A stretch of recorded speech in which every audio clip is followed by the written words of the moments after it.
सर्वात्म श्री चक्रधर स्वामी की टाळ्या टाळ्या कोण आहे या ठिकाणी स्वागत होत आहे बाबांच्या हस्ते।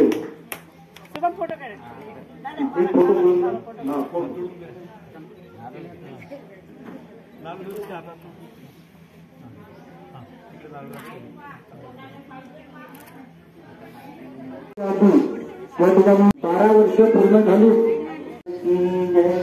श्री दत्तात्रेय महाराज की जय। सर्वज्ञ श्री चक्रधर स्वामी की जय। पंचकृष्ण अवतार की जय। बॅटऱ्या पूर्ण चार्ज व्हायच्या आहे।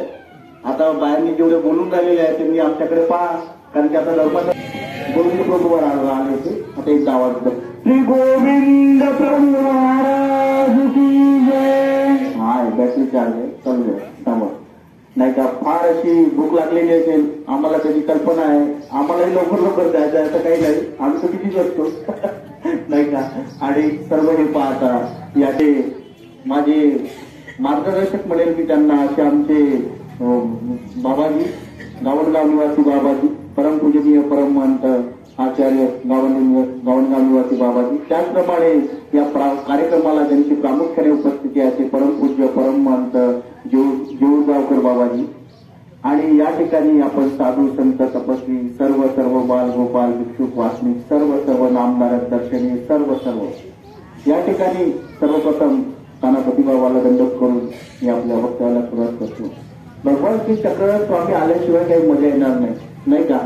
त्यामुळं थोडंसं मी म्हणतो, माझ्या मागे काही म्हणू नका, कारण आज वेळ आहे कमी, नाही तर आपलं चालतं नाही का। तर मी म्हणतो आणि त्यानंतर सुरू करतो। श्री चक्रधर तुम्ही आहो, श्री माझी आहो, मग शांत विना तुम्ही आहो, मग प्रेम देण्या तुम्ही एक ती लीळा,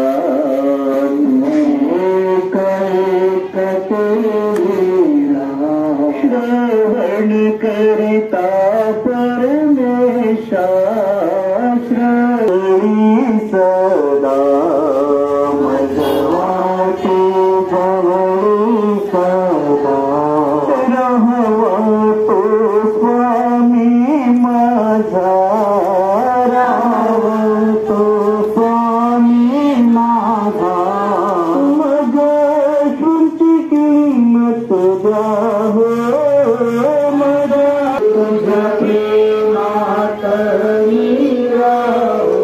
श्री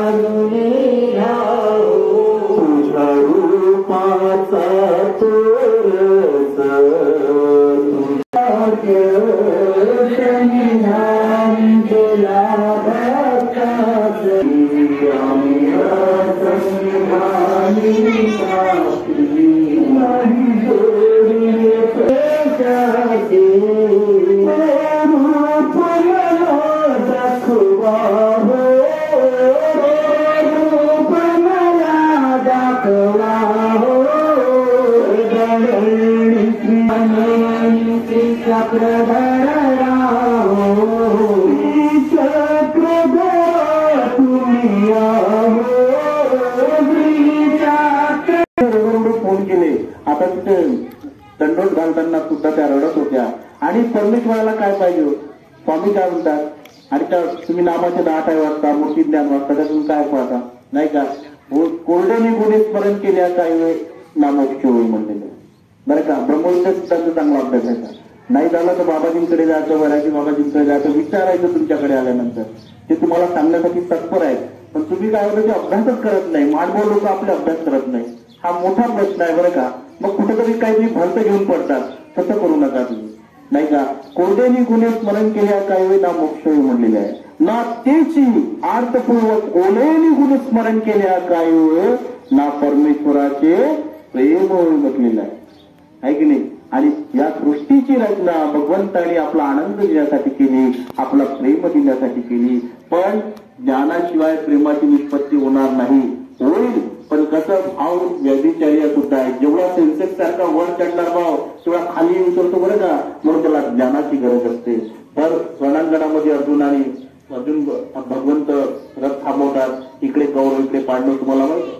आणि ज्या ठिकाणी रथ थांबवला श्रीकृष्ण भगवंताला श्रीकृष्ण भगवंत अर्जुन देवाला म्हणतात, अर्जुन देव मी या जगात एक अशी पवित्र वस्तू आहे ती तुला सांगणार आहे. अर्जुन देव म्हणतात तेव्हा सांगा ना लवकर, जेव्हा लवकर सांगा. आणि त्यावेळेस श्रीकृष्ण भगवंत म्हणतात, श्रीकृष्ण भगवंताच्या मुखातून ते श्लोक बाहेर आलेले आहे.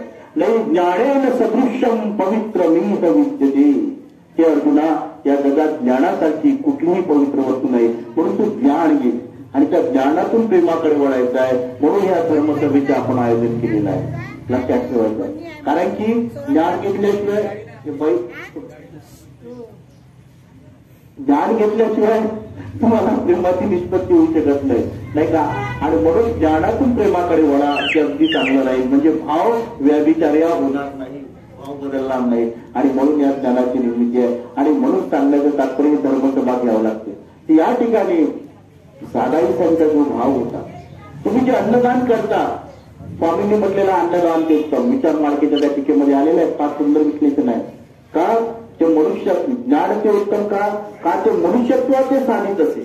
पक्ष आहे ब्रह्मविद्येतला. का जे ते मनुष्याचे साधित असे, मनुष्यत्वाचे साधित म्हणजे मनुष्य जन्म त्याच्याने भेटतो कर्मराटीत केल्यानंतर. कर्मराटी म्हणजे अन्नराटी नाही का. आणि जर तुम्ही ते निरेतूक भगवंताच्या ठिकाणी करत असाल, ज्ञानाच्या ठिकाणी करत असाल तर अहेतुक भूपभजन ज्ञानासाठी साधन. आणि ते ज्ञान त्या ज्ञानियाच्या ठिकाणी घडल्यावर उद्या प्रेमियाच्या ठिकाणी घडेल. आणि तो प्रेमियाच्या ठिकाणी घडल्यानंतर मग परब्रह्म परमेश्वराचा योग तुम्हाला आल्याशिवाय राहणार नाही. म्हणून त्या अन्नदानाचं विशेष महत्व इथे आहे. त्याचं बीज इथे रुपलेलं आहे. आणि म्हणून इथं अन्नदान घालावं लागतं. हे तुम्हाला वाटतं हे साधारण नाही आहे. हे जे तुम्ही अन्नदान या ठिकाणी करता निरेतूकपणे करता साधारण नाही आहे बरं का. लक्षात ठेवायचं. आणि याला मी एक लीळा प्रमाण देतो. साधायचा आई म्हटल्या तुम्ही लीळा सांगा म्हणे, तर मग एक लीळा देतो, हा सांगतो आणि तो मी थांबतो. मग भगवान श्री चक्रधर स्वामींचा मुक्काम डोमेग्रामला आहे. भगवान श्री चक्रधर स्वामींचा मुक्काम डोमेग्रामला आहे. तो प्रसंग मला या ठिकाणी आठवतो आहे. आणि स्वामी डोमेग्रामला आसनस्थ असताना एक दिवस दुपारचा पूजावसर झाला, पहूर झाला. स्वामी निद्रा केली, उठले आणि परत स्वामी म्हणतात, 12-1 वेळ असेल, 12-1 वाजताची 1 नंतरची वेळ असेल. स्वामी म्हणतात की काय हो, आणि सगळेजण आले भक्तीजन त्या ठिकाणी. आणि भक्तजन उत्तरार्धामधली वेळ आहे 142. आणि त्या ठिकाणी सगळेजण आल्यानंतर बसले. पण तिथं भक्तवास नव्हते. आणि स्वामींचं विशेष जे प्रेम होतं भक्तवासा नव्हतं. का येतं अधीन होई जे तुम्ही म्हणितले की जे ते अनुसरण ते भक्तवासांना घडलं होतं. आणि त्या ठिकाणी भक्तवास नव्हते. स्वामी म्हणतात की तुम्ही सगळे आले आणि भक्तवास त्या वानर या काही दिसेना. तेव्हा दादोस म्हणतात जीजी तो प्रमाणनेने आपल्या प्रमाणनेने त्याला काय एकदम ताप आलेला आहे, दरदरून ताप आहे जीजी, उठता सुद्धा येत नाही त्याला प्रमाण सुद्धा म्हणजे त्याला बुद्धी सुद्धा त्याची बरोबर स्थिर नाही. एवढा ताप आहे जीजी, एवढा झरू असे जीजी म्हणजे ताप आहे. मग एवढ्या ह्याच्यामध्ये आता काय करायचं. आता स्वामींचं जे हे आहे, आता स्वामी त्या ठिकाणी बसलेले असताना स्वामी म्हणतात ऐसे हो जा बोलावा वानर. आता विचार करा, हे मानव तत्वज्ञानावर का लक्षात ठेवा. तुम्हाला जसं सरळ वाटत असेल ते काही सरळ नाहीये. माझ्या मते ब्रह्मविद्या सगळी अभ्यासला नसणारा पण सर्वात क्लिष्ट असणारा असा ग्रंथ म्हणजे लीळाचरित्र ग्रंथ आहे. जेव्हा तुम्ही सगळा अभ्यास केला, बाबा सांगतीलच तुम्हाला आता नाही का, तर त्यावेळेस सर्वात क्लिष्ट ग्रंथ आहे. म्हणजे पटकन फाटून जातील पण लीळाचरित्र समजणार नाही, इतके हेत आणि इतकं हे सगळं लीळाचरित्रामध्ये आहे. आणि तो गाभा आहे आणि त्याच्यातून ते सगळं बाहेर आलेलं आहे. आणि अशा त्या लीळाचित्रातला हा प्रसंग आहे. आणि स्वामी म्हणतात जा गाव वानेऱ्या ते बोलावून घेऊया. अहो एवढं तापात जळजळ असलेल्या माणसाला तुम्ही बोलून राहिले आणि तिथं तर सर्वज्ञ म्हटलं आहे. सर्वज्ञ ती सर्वज्ञ काय ती पूर्ण वाक्य केलेली आहेत स्वामींच्या त्याची संस्कृतमध्ये.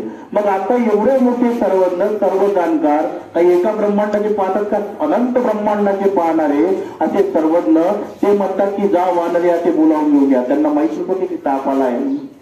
आणि स्वामी जेव्हा त्यांना बोलवतात आणि भक्तोबाद त्यावेळेस येतात, दादून जातात, भक्तोबाद येतात आणि भक्तोबाद आपले कसे बसे चालत चालत त्या ठिकाणी येतात. आल्यानंतर भक्तोबाद येतात आणि स्वामी त्यांच्याकडे पाहतात, काय गाव वानऱ्या तुम्ही ज्वराने पिळले की, अरे ज्वराने तापाने तुम्हाला फार त्रास दिलेला आहे का. त्यावेळेस भक्तोबासाठी काय म्हणायला पाहिजे, पाबरं का स्मरण कसं करता तुम्ही.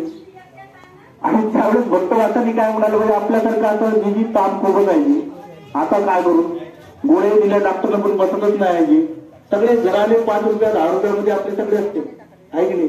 परंतु भक्तवास काय म्हणतात, स्वामी काय म्हणतात, बाई पुढा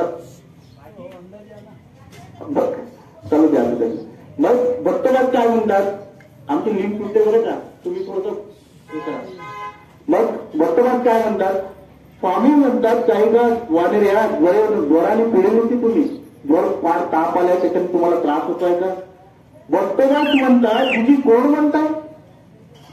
इथं पहिला प्रश्न निर्माण होतो, हिची कोण म्हणताय. मग मी जे म्हटलं ते कराल का, विचार करा. आता एवढ्या तापामध्ये एवढ्या याच्यामध्ये एवढे सर्वज्ञ सर्व जाणणारे स्वामी म्हणतात मी जे म्हटलं ते तुम्ही कराल का. हा प्रश्न स्वामी टाकतात आहे. भक्तवाद म्हणतात जीजी हो का जी, जे म्हणाले ते करेल. आपण करू का, विचार करा. स्मरण करताना स्मरणीय लीळा आहे, काय स्मरणीय लीळा आहे. तुम्ही कराल का जे म्हटलं ते, हो जी जे म्हणाल ते करेल. मग म्हणजे तुम्हाला निधिवासा जावे लागेल. आता त्या काळानुसार जर पाहिलं तर मधून 15 किलोमीटर निधिवासा पायी एवढा टाईफाईडनी पिळलेले माणसं आणि तेवढा दूर पाठवायचे. अरे सर्वज्ञ आहेत ना, सगळे त्यांना पाहून आले, बघते नाही कसं काय होऊन राहिलं बा, वेगळंच चित्र आहे.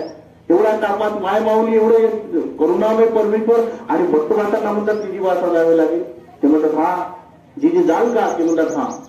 बाई तुम्हाला काही आणायचं आहे, बाई त्यांना म्हणलं बाई समजा हो बाबा 20 दामाचा वेचू सरला आणि काय ते सगळं झालं. मग आता फास्ट घेतो आणि मग त्या बायकांनी 20 दाम दिले, 1 दाम जास्त जायला, सरे न सरे तू पाहून घे काय आहे तुझी जी, मला हे आठवणार नाही काय घ्यायचं, तुला तिथे गेल्यावर आठवेल म्हणतात स्वामी. आणि मग तेवढं सगळं झाल्यावर भक्तवास आता निधिवासाला जाणार. स्वामी जाता जाता म्हणतात की जाता तर जावं रे, पण काय तुम्हाला भूक लागली असेल तर जेवण करून जा, भूक लागली असेल तर जेवण करून जा. त्यावेळेस भक्तवास म्हणतात जी मग भूक नाही जी, कारण तापामध्ये भूक लागत नाही, सगळं सामर्थ्य खतम होऊन जातं इंद्रियाचं अदर सामर्थ्य नाही का, आणि ते भूक लागत नाही. आणि मग काय करावं आता. मग भक्तवास म्हणतात ना जी मी जातो, बरं जा म्हणतात. आणि त्याच दिवशी निधिवासाचे म्हणजे नेवासाचे वामनमती विळास त्या ठिकाणी अनाद्याच्या दिवशी म्हणजे सुट्टीच्या दिवशी ती डोमेग्रामला यायचे स्वामींच्या भेटीला. आणि त्या ठिकाणी स्वामींच्या भेटीला आले आणि ते स्वामी म्हणतात काय हो तुम्ही निघालात, ते म्हणतात हा थांबा म्हणतात जाऊ नका. भक्तवास 1-2 किलोमीटर गेले असतील, ते म्हणतात तुम्ही निघालात ना बाई, तुमचे वर्ण धातू असेल. बाई काय आहे तुमच्याकडे, बाईसाला स्वामी म्हणतात. बाईसा म्हणतात जी वर्णभातू असेल, हा वर्णभात घ्या. आणि तो वर्णभात त्या वामनमती विळासांच्या हातात देतात. स्वामीने म्हणतात त्याला जेव्हा ताप आला ना, त्याला ताप आलेला आहे, त्याला जेव्हा लागेल ना तेव्हा तुम्ही द्या. पावर ना माय माऊली पहा कसं चालू आहे इकडे. सुद्धा मला जसं म्हणतात की बा पोहे घेऊन टाकतात, सगळं घेऊन भरजरी वस्त्र चढवतात आणि मग काय म्हणतात हे सोडून देणे जा घरी म्हणतात. ते म्हणतात काय हा कृष्ण सगळं दिलं ना आता सोडून द्यायला. पण जेव्हा त्या नगरीमध्ये जातात तेव्हा सुदाम नगरी देऊन टाकतात.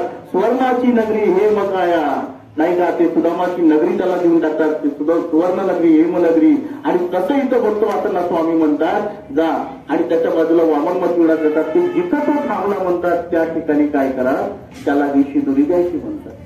आता जिथं तो थांबला त्या ठिकाणी शिदोरी द्यायची.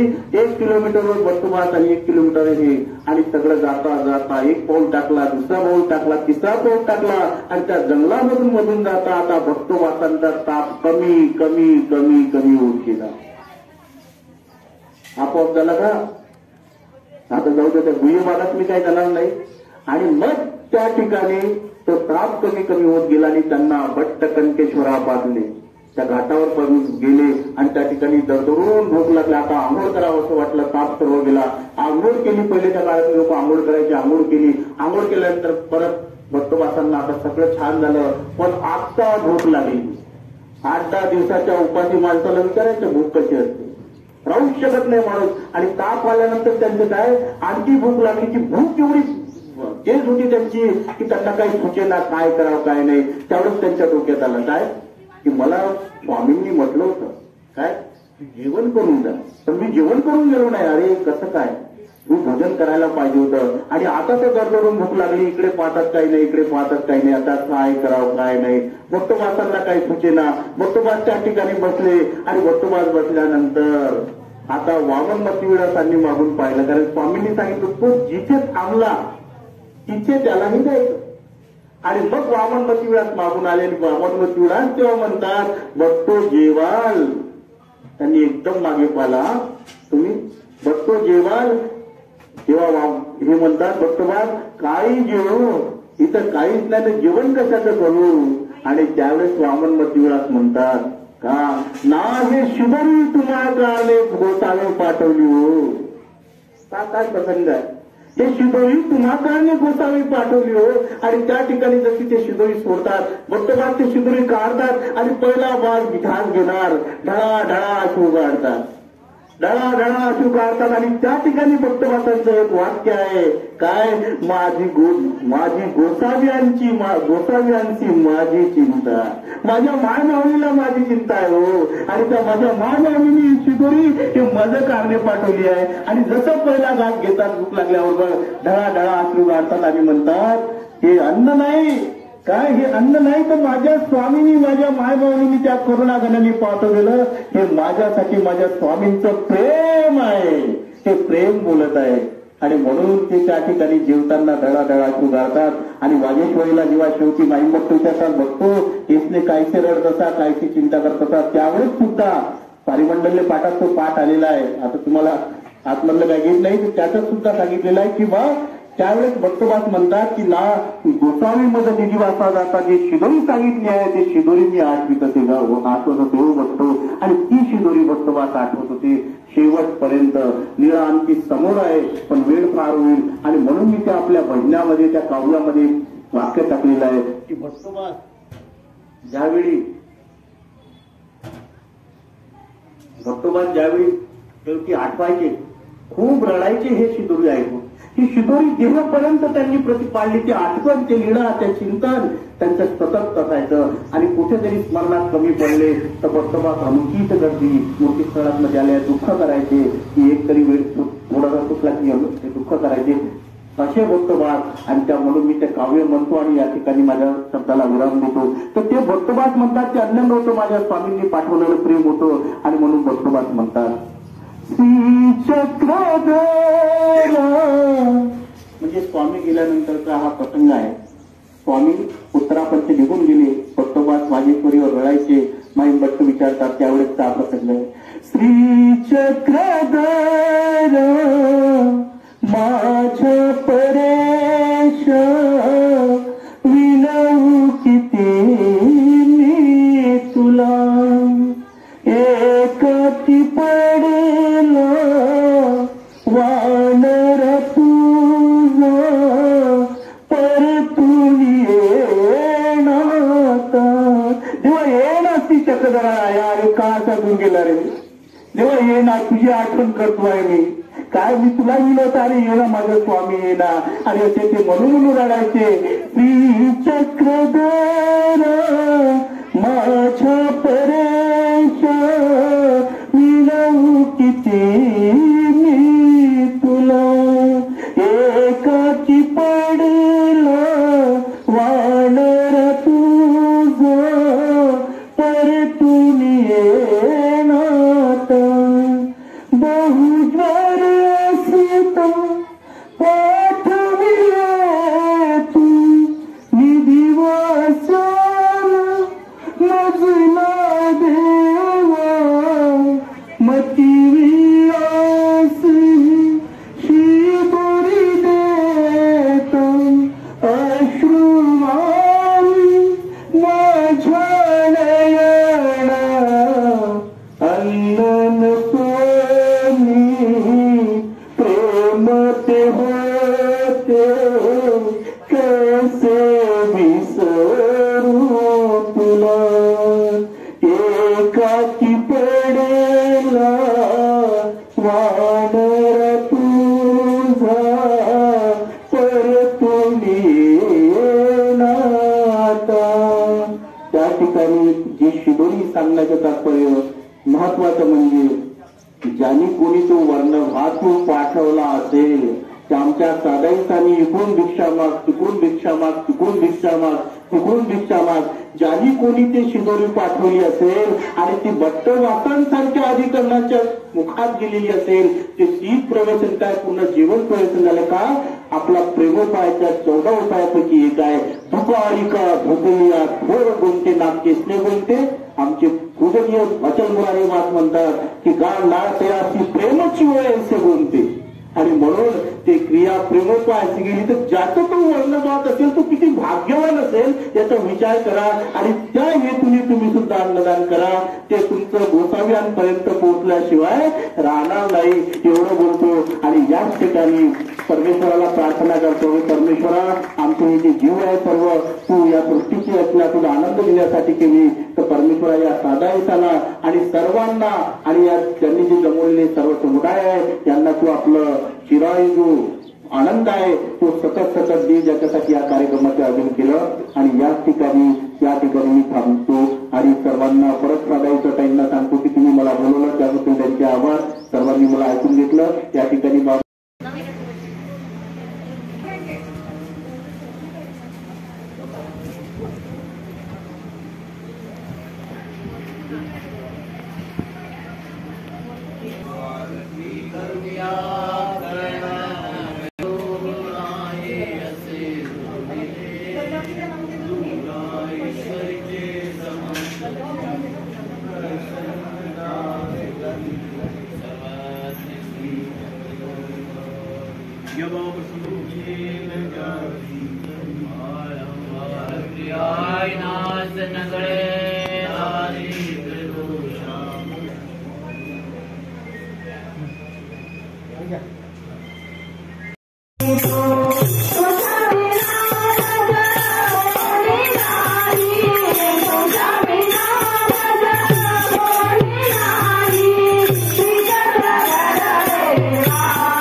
Thank you.